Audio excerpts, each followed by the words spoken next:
Good morning दोस्तों, आप सभी को फैक्ट एजुकेशन सेंटर में हार्दिक स्वागत अभिनंदन है। दोस्तों, आप सभी को बता दूं, fact education centre Shanti Nagar Palkot road Gumla में एक नया जीएस क्लासेस साथ ही साथ मैथ क्लास का हम लोग शुरुआत कर दिए हैं, जिसके सिलसिला में आज चलते हैं हम लोग झारखंड के जीएस। झारखंड जीएस, ये झारखंड जीएस आपके झारखंड में जो भी एग्जाम है, झारखंड का कोई भी एग्जाम हो, हर एग्जाम में यहाँ से क्वेश्चन आपका मैच करेगा। इसलिए आप सभी से आग्रह है कि जितना जल्द हो सके आप हमारे चैनल के साथ जुड़ जाएं। नहीं जुड़े हैं तो आप अपने फ्रेंड सर्कल को इन्फॉर्म करें ताकि जितना जल्द हो सके आप जुड़े और लाभान्वित हो सके। तो बिना समय का साया किए हुए हम लोग स्टार्ट करते हैं झारखंड जीएस। देखते हैं झारखंड का सामान्य परिचय। यहाँ से बात करें तो आपका जेपीएससी हो या जेएसएससी हो या झारखंड के किसी भी प्रकार की कॉम्पिटिटिव एग्जाम हो, यहाँ से एटलीस्ट कम से कम 1 से 2 प्रश्न पूछे जाते हैं। तो क्यों ना हम ऐसे प्रिपेयर करें जो 1 से 2 प्रश्न जो आते हैं एग्जाम में निश्चित तौर पर अपने मुट्ठी में कर लें। तो आप देख सकते हैं यहाँ पर झारखंड जीएस में एग्जाम पॉइंट ऑफ व्यू से बात करें तो 1 से 2 प्रश्न यहाँ पे रेडी हो जाता है ना, आपके एग्जाम के पॉइंट ऑफ व्यू से। ठीक उसी प्रकार से अगर हम बात करें यहाँ पे झारखंड का क्या क्या देखेंगे, सपोज दैट यहाँ पे झारखंड का भौगोलिक परिचय, झारखंड का क्या क्या इनके भौगोलिक परिचय है, क्या इनके मूल विशेषताएं हैं। साथ ही साथ यहाँ पर देखेंगे झारखंड की राजनीतिक परिचय, मतलब झारखंड का राजनीति क्षेत्र में क्या क्या इनका विशेष योगदान है, क्या उसका परिचय है। उसके साथ ही साथ हम लोग देखेंगे झारखंड का सामाजिक परिचय, मतलब सामाजिक दृष्टिकोण से बात करें तो झारखंड का यहाँ पर क्या इंपॉर्टेंट है, इसको भी हम लोग चर्चा करेंगे। उसके बाद हम लोग झारखंड का तत्कालिक मुद्दा, अभी झारखंड में क्या क्या मुद्दा चल रहे हैं, उन सभी मुद्दों के बारे में भी हम लोग चर्चा करेंगे। तो बिना टाइम वेस्ट करते हुए चलते हैं हम लोग अपने पढ़ाई की ओर। यहाँ पर आप सभी को बता दूं, एक झारखंड का मैप ले लेते हैं जिससे कि आपको ये समझ में आ जाए कि क्या क्या इंपॉर्टेंट है। तो आप देख सकते हैं यहाँ पर हम झारखंड का एक मैप ले रहे हैं।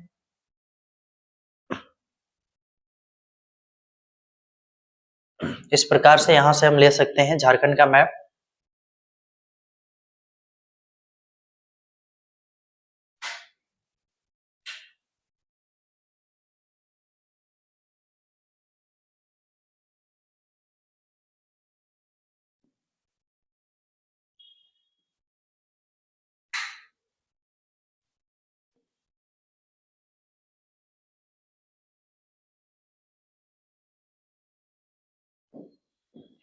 अब देखिए यहाँ पर आप देख सकते हैं झारखंड का मैप स्पष्ट रूप से आपको दिखाई दे रही होगी। मैं बता दूं, यह झारखंड का मैप है। आप देख सकते हैं बहुत ही सुंदर रंगीन कलर में आपको दिखाई दे रहा होगा। झारखंड के मैप में इस साइड की बात करें तो ये हमारे पूर्व है। क्या है? पूर्व। ये क्या है? इसके चौहदी की बात करें तो पश्चिम। क्या है? पश्चिम। ठीक है ना। इधर देखें तो क्या मिलेगा? उत्तर। इधर देखें तो क्या मिलेगा हम सबों को? दक्षिण। क्या मिलेगा? दक्षिण। ठीक है ना। पूरब की अगर हम बात करें तो पूरब की ओर कौन से राज्य से हमारा झारखंड राज्य का सीमा स्पर्श करती है? पश्चिम बंगाल। कौन से? पश्चिम बंगाल से। उसके बाद अगर पश्चिम की अगर हम बात करें तो छत्तीसगढ़। कौन से? छत्तीसगढ़। ठीक है ना। ठीक उसी तरह से इधर देखिए बिहार। कौन से राज्य? बिहार। और नीचे देखिए तो हमें उड़ीसा। क्या मिलेगा? उड़ीसा। और यहां पर एक पुनः एक राज्य टच करता है। एक क्वेश्चन में पूछा जाता है कि झारखंड का कौन सा ऐसी जिला है जो यूपी से स्पर्श करता है। तो आप देख सकते हैं यहाँ पर कौन सा जिला है? गढ़वा। कौन सा जिला है? गढ़वा। मात्र दोस्तों यहाँ पर देख सकते हैं आप कि गढ़वा एक जिला है झारखंड का जो कि यूपी के साथ में सीमा साझा करता है, और वैसे कोई जिला नहीं है। अब देख रहे हैं ना, यहाँ पर थोड़ा सा टच कर रहा है। अब एक बार आपको हम बता दूं कि बिहार से कौन कौन से हमारे जिला टच करता है।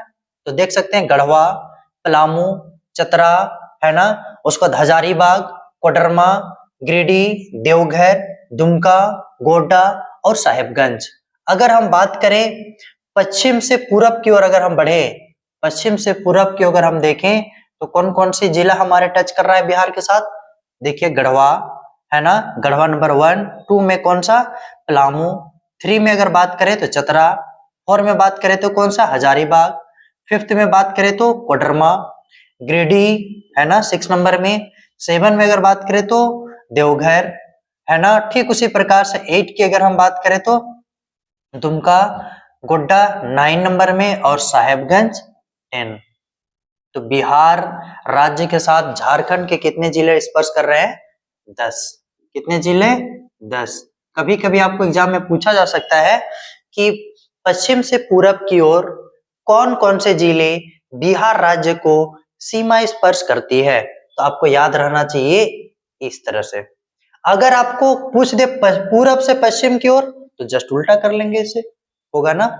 ठीक उसी प्रकार से इधर देखें हम, तो अगर हम पश्चिम बंगाल की सीमा का अगर हम बात करें तो यहाँ पर भी 10 जिला टच करते हैं। कितने जिले? 10 जिले, 10 जिले। अब देखते हैं कौन कौन सा जिला टच करता है।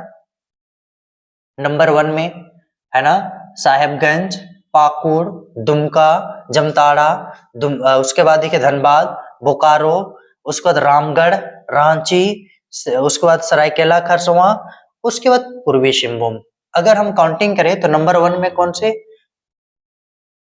साहेबगंज, नंबर 2 में बात करें तो पाकुड़, नंबर 3 में दुमका, फिर नंबर 4 में जमताड़ा, नंबर 5 में धनबाद, नंबर 6 में बोकारो, नंबर 7 में रामगढ़, 8 में रांची, 9 में सरायकेला खरसावां, 10 में पूर्वी सिंहभूम। इस प्रकार से टोटल कितने जिले पश्चिम बंगाल के साथ सीमा स्पर्श कर रही है? 10 जिला। ठीक है, याद रहेगा ना। ये भी आपको क्वेश्चन पूछ सकता है कि अगर हम बात करें उत्तर से दक्षिण की ओर बढ़ते क्रम में कौन से जिला हमारे उत्तर से बढ़ती क्रम में आएंगे, तो आपको फर्स्ट नंबर में कौन सा? साहेबगंज, पाकुड़, दुमका, जमताड़ा, है ना, धनबाद, बोकारो, बोकारो, उसके बाद रामगढ़, रांची, सरायकेला खरसावां और पूर्वी सिंहभूम। ठीक है ना। ठीक उसी तरह से अगर हम बात करें इधर दक्षिण की ओर, तो दक्षिण में भी आपको 3-4 जिले से स्पर्श कर रहे हैं, देख सकते हैं आप। पूर्वी सिंहभूम, सरायकेला खरसावां, पश्चिमी सिंहभूम और सिमडेगा। तो नंबर 1 में बात करें तो 1, 2, 3, 4। कितने जिले यहाँ पे टच कर रहा है जी? 4। कितने जिले? 4 जिले। याद रहेगा? याद रहेगा, बिल्कुल याद रहना चाहिए। ठीक उसी तरह से इधर देखेंगे तो हमारा इधर भी कितने जिले? 4 जिला से सीमा स्पर्श करता है। दिखाई दे रहा है? सिमडेगा, गुमला, लातेहार और गढ़वा। ठीक है, तो इधर से काउंटिंग करेंगे तो 1, 2, 3, 4। कितने जिले? 4 जिले। यहाँ पर एक चीज और बता दूं, झारखंड के ऐसे जिले के नाम जो किसी मतलब लैंड लॉक डिस्ट्रिक्ट के नाम से जाना जाता है, तो देख सकते हैं कौन कौन से हमारे लैंड लॉक डिस्ट्रिक्ट है। एक लोहरदगा और एक खूंटी। लैंडलॉक्ड का तात्पर्य यह है कि किसी अन्य राज्य के साथ वो सीमा स्पर्श नहीं करता है। देख रहे हैं ना, एकदम बिल्कुल अंदर में है, ये भी बिल्कुल अंदर में है। तो आपको पूछ दे कि आपका लैंड लॉक, है ना, लैंड लॉक जिला कौन कौन सा, तो आपको याद होना चाहिए लोहरदगा और दूसरा खूंटी। ये आपके एग्जाम में पूछा गया है, याद रखेंगे। ठीक है ना, यहां तक किसी को कोई प्रॉब्लम नहीं है ना। आगे बढ़े, आगे बढ़े। उसके बाद देख सकते हैं यहां पर आप देख सकते हैं इधर से पश्चिम से पूरब की अगर हम दूरी की बात करें तो कितना होता है पश्चिम से पूरब का? 463 किलोमीटर। और उत्तर से दक्षिण की अगर हम बात करें तो 380 किलोमीटर। याद रहेगा? याद रहेगा। अगर हम बोले पश्चिम से पूरब तो 463, उत्तर से दक्षिण के बोले तो 380। ये भी आपके एग्जाम के लिहाज से इंपॉर्टेंट है। क्यों? क्योंकि ये सब डाटा है ना, बहुत इंपॉर्टेंट डाटा है, एग्जाम में प्रीवियस ईयर का क्वेश्चन में पूछा गया है। ताकि ये सब चीज को आप ध्यान से देखेंगे ना तो बिल्कुल याद हो जाएगा। दूसरी बात और एक चीज हम यहाँ पे फैक्ट के फॉर्म पे बता दूं, यहाँ पे आप देख सकते हैं एक जिला यहाँ से, एक नदी यहाँ से क्रॉस करती है। कौन सी नदी है ये? गंगा नदी। कौन सी नदी है? गंगा नदी। आप सभी को मैं बता दूं, आप सभी को मैं बता दूं, यहाँ पर केवल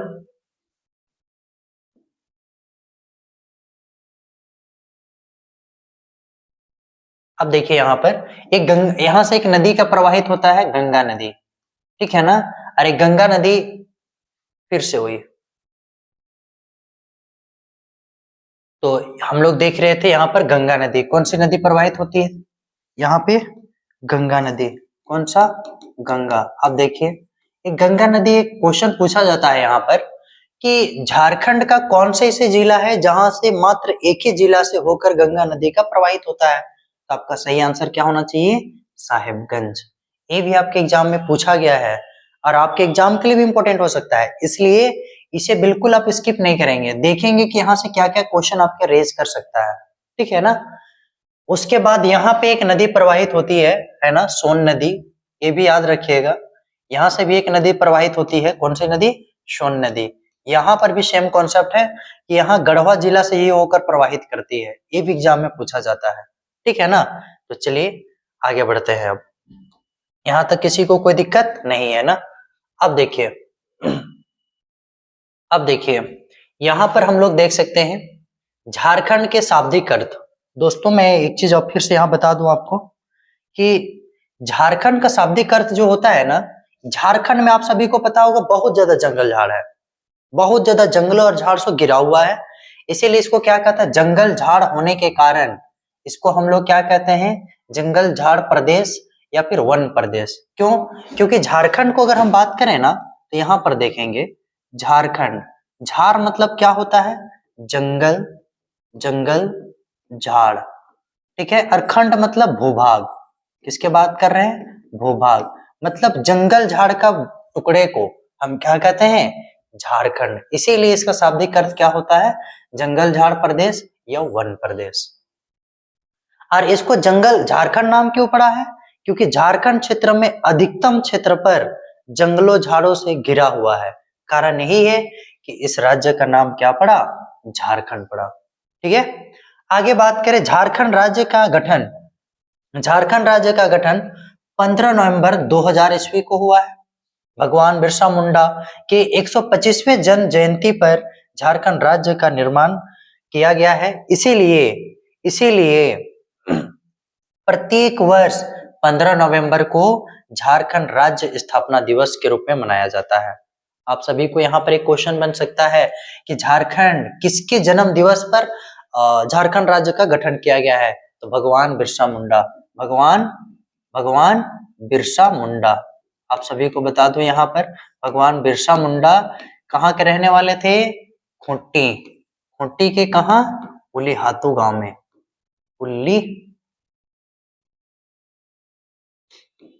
उलीहातू गांव में इनका जन्म हुआ था, ठीक है।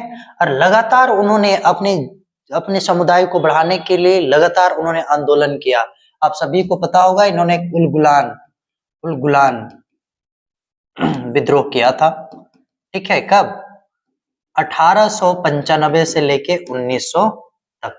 लेकिन संयोग की बात रही यहाँ पर कि 1900 ईस्वी में ही इनके हैजा, कौन सा बीमारी? हैजा की बीमारी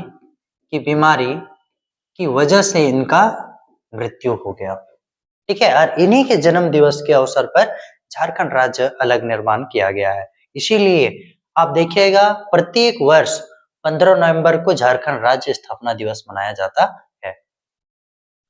उसके बाद देखें, इससे पहले झारखंड किसके साथ में शामिल था भाई? झारखंड जो था ना, बिहार के साथ पहले शामिल था। किसके साथ? बिहार के साथ।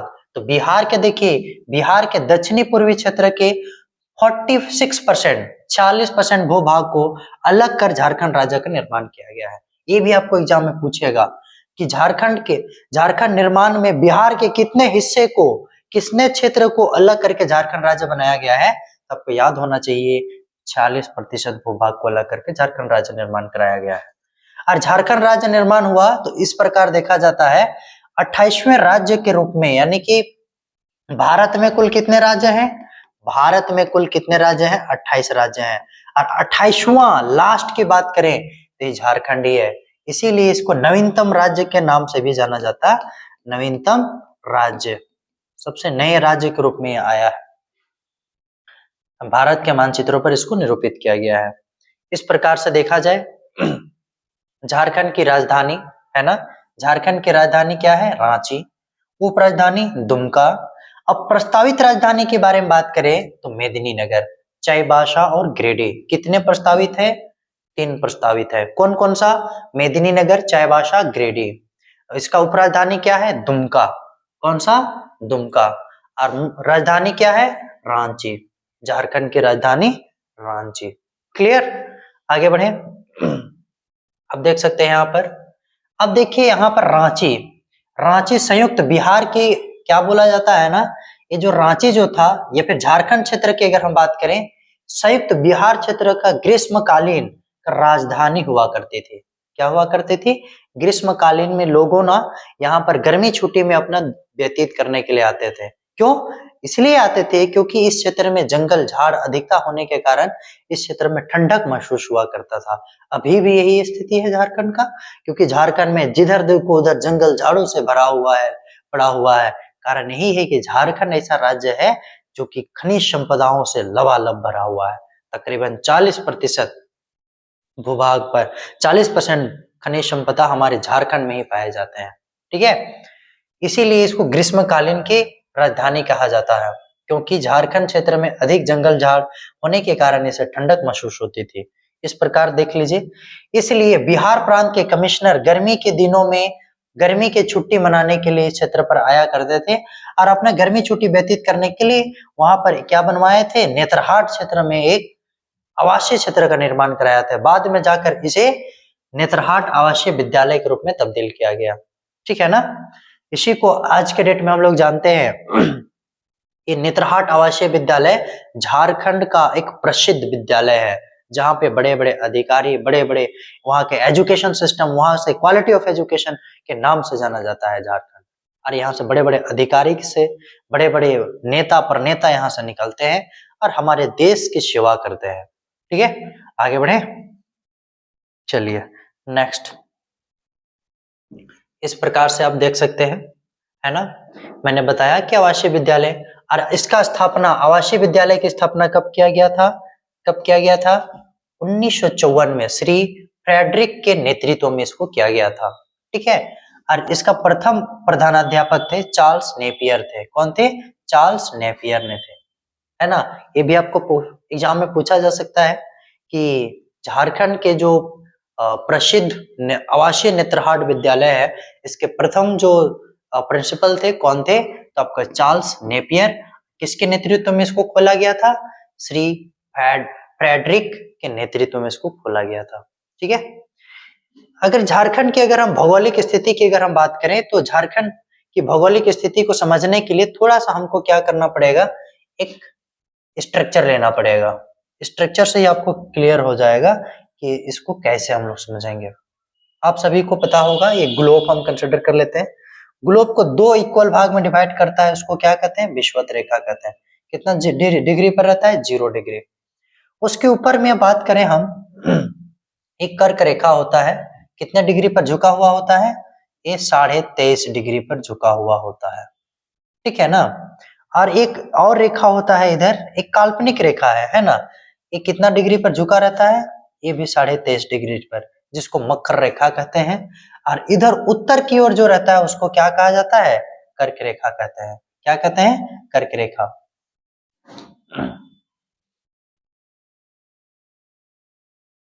और यहाँ जो बीचों बीच भाग डिवाइड करता है, आप देख सकते हैं यहाँ पर, यहीं पर हमारा प्यारा सुंदर सा भारत है। ठीक है ना, ये है हमारा सुंदर सा प्यारा सा भारत, जहां पर यहाँ पे देखें, यहाँ पर हमारा क्या है? झारखंड। ठीक है, यहीं पे हमारा क्या है? झारखंड। क्या है? झारखंड। आप सभी को बता दूं, झारखंड जो है ना, झारखंड जो है ना, कर्क रेखा, एक कर्क रेखा जो है झारखंड के 5 जिला से होकर गुजरती है। कितने जिले? 5 जिले। ठीक है, इधर वाले क्षेत्र को हम लोग क्या कहते हैं? दक्षिणी ध्रुव। क्या कहते हैं? दक्षिणी ध्रुव। और ऊपर वाले को क्या कहते हैं? उत्तरी ध्रुव। क्या? उत्तरी ध्रुव, है ना? क्लियर यहाँ तक? अब देखिए, ये बराबर भाग में डिवाइड कर रहा है, दो बराबर भाग में। ऊपर वाले को क्या कहते हैं? उत्तरी गोलार्ध। क्या कहते हैं? उत्तरी गोलार्ध। और नीचे वाला को क्या कहते हैं? दक्षिणी गोलार्ध। क्या कहा जाता है? दक्षिणी गोलार्ध। अगर हम बात करें, ये पूरब हो गया, ये पश्चिम हो गया, ये उत्तर हो गया, ये दक्षिण हो गया। तो ये हमारा भारत जो पड़ रहा है, किस क्षेत्र में पड़ रहा है? पूरब उत्तर या फिर उत्तर पूर्व क्षेत्र में पड़ रहा है। किस क्षेत्र में पड़ रहा है? उत्तर पूरब क्षेत्र में पड़ रहा है। ये भी आपके एग्जाम में पूछा जा सकता है, बहुत इंपॉर्टेंट है ये, कि हमारे झारखंड कि किस गोलार्ध में अवस्थित है। तो आपको उत्तर पूर्व गोलार्ध में अवस्थित है, याद रहेगा। अब आगे बढ़ते हैं हम लोग। अभी मैंने बताया कि झारखंड के, है ना, झारखंड के कर्क रेखा की अगर हम बात करें तो कितने जिला से होकर क्रॉस करती है? 5 जिला। पहला कौन सा? लातेहार, लोहरदगा, गुमला, रांची, रामगढ़। देखिए लातेहार का कहां से? नेतरहाट। कहां से? नेतरहाट। ये PYQ है, प्रीवियस ईयर में क्वेश्चन ये पूछा गया है, याद रहेगा ना। दूसरे लोहरदगा की बात करें तो लोहरदगा कहां से? किसको। गुमला कहां से? बिशुनपुर, है ना। रांची कहां से? कांके और ओरमांझी के क्षेत्र से होकर क्रॉस करती है। रामगढ़ कहां से? गोला से। एकदम बहुत इंपॉर्टेंट है आपके एग्जाम के लिहाज से, है ना। PYQ है और VVI मार्किंग भी कर लो आने वाले एग्जाम के लिए, ठीक है। कोई दिक्कत यहां तक नहीं ना? चलिए आगे अब बढ़ते हैं। नेक्स्ट देखिए, अब इसका क्षेत्रफल की अगर हम बात करें, इसके क्षेत्रफल की बात करें 79,000, कितना? 79,714 वर्ग किलोमीटर। लेकिन अभी वन रिपोर्ट 2023 के तहत, किसके तहत? वन रिपोर्ट 2023 के तहत 79,716 वर्ग किलोमीटर दिखाता है ना, याद रहेगा। अब हम बात करें भारतीय वन सर्वेक्षण 2023 के अनुसार, जनगणना 2011 के अनुसार अगर हम बात करें तो झारखंड का क्षेत्रफल कितना हो गया है? 79,716 वर्ग किलोमीटर हो गया है। आगे देखिए, देश के कुल क्षेत्रफल का हमारे पूरा भारत में कितने राज्य है? 28 राज्य है। 28 राज्य के परिप्रेक्ष्य में अगर हम बात करें तो ये भारत के परिप्रेक्ष्य में बात करें तो झारखंड पे कितने प्रतिशत बिलोंग करता है? 2.42%। याद रखिएगा दोस्तों, क्योंकि ये क्वेश्चन आपके एग्जाम में पूछा गया है और पूछने की पूरा प्रबल संभावना है, क्योंकि यही सब क्वेश्चन बेसिकली पूछा जाता है, ठीक है ना। इसीलिए सब क्वेश्चन को विशेष रूप से अंडरलाइन कर करके पढ़ेंगे, नोट बनाएंगे ना, आप उसके नीचे अंडरलाइन कर देंगे, ताकि आपके एग्जाम में जब कभी भी पूछे तुरंत आपका माइंड वहां पे क्यों रिस्पॉन्स करे और सटीक आंसर रिप्लाई करके आगे बढ़ जाए, ठीक है। जो क्षेत्रफल की दृष्टि से राज्यों का इस स्थान की अगर हम बात करें, 15वां स्थान की दृष्टि से बात करें तो 15वां स्थान पे आता है। और प्रतिशत के मामले में देखा जाए तो कितना? 2.42%, ठीक है।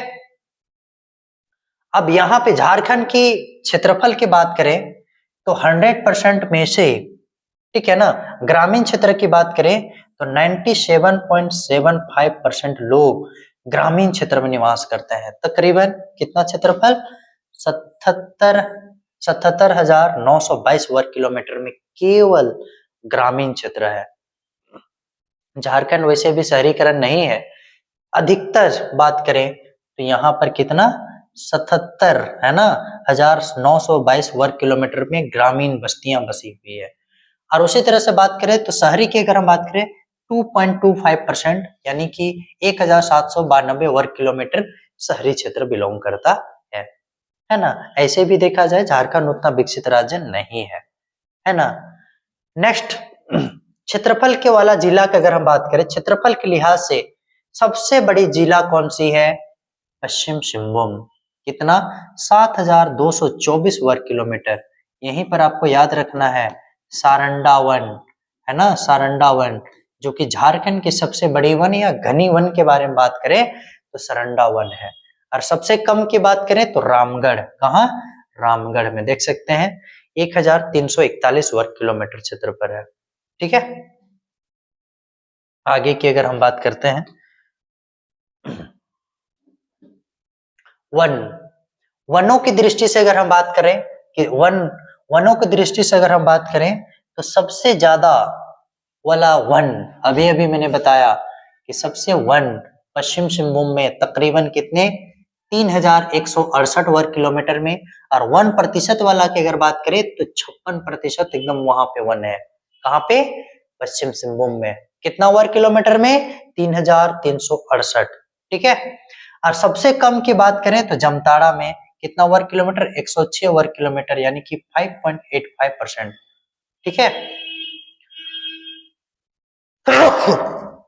उसके बाद देखिए यहाँ पर झारखंड के सबसे उच्च शिखर की बात करें, जिसको संवेद शिखर के नाम से जाना जाता है, या पारसनाथ बोले या इसरी पर्वत बोले, बात बराबर है। तकरीबन इसकी ऊंचाई कितना है? 1365 मीटर। कितना? 1365। और फीट की अगर बात करें तो 4478 फीट है। ठीक है। क्योंकि देखिए ये डाटा जो है ना आपके एग्जाम में पूछा गया है, ये भी फीट में पूछा गया है। आप एग्जामिनर का ना क्वेश्चन पूछने का पैटर्न बदल गया है। मीटर बोलता था, सबको तुरंत रिप्लाई करते थे, लेकिन अब मैक्सिमम क्वेश्चन कहाँ पूछ रहा है? फिट में। इसलिए दोनों में आपको जानना बहुत जरूरी है। ठीक है ना। उसके बाद अगर हम देखें, यह गिरिडीह जिला में, ये जो संवेद शिखर है कहाँ है? गिरिडीह जिला के मधुबन प्रखंड में। कहाँ? मधुबन प्रखंड में। ये भी आपके एग्जाम के लिहाज से बहुत इंपॉर्टेंट है। अरे पूछा गया है दोस्तों, है ना, जेपीएससी में क्वेश्चन पूछा गया है। अरे कहाँ है? ये भी आपको पूछा गया है, गिरिडीह में है। ठीक है, प्रीवियस ईयर का क्वेश्चन है। यह पर्वत जैन धर्म के लिए प्रसिद्ध माना जाता है, सबसे पवित्र स्थल माना जाता है ना, माना जाता है, जहां जैन धर्म के 23वें तीर्थंकर, है ना, 23वें तीर्थंकर पार्श्वनाथ को निर्वाण प्राप्त हुआ था, है ना। और उसके बाद से इस पर्वत का नाम क्या जाना जाता है? पारसनाथ की पहाड़ी के नाम से जाना जाता है। इससे पहले इस पर्वत को किससे जाना जाता था? संवेद शिखर या इसरी पर्वत। लेकिन 23वें तीर्थंकर भगवान पार्श्वनाथ का यहाँ पे निर्वाण प्राप्ति हुआ, उसके बाद से इस पर्वत को किसके नाम से जानते हैं? पारसनाथ पर्वत, जो कि झारखंड के सबसे ऊंची चोटी, झारखंड के सबसे ऊंची पर्वत श्रेणी के अंतर्गत आता है। यह गिरिडीह को झारखंड धाम भी कहा जाता है ना। याद रखिएगा, गिरिडीह को क्या कहा जाता है? झारखंड धाम। देखिए दोस्तों यहाँ पर है, ये हमारा मैप है, थोड़ा सा देख सकते हैं। ठीक है।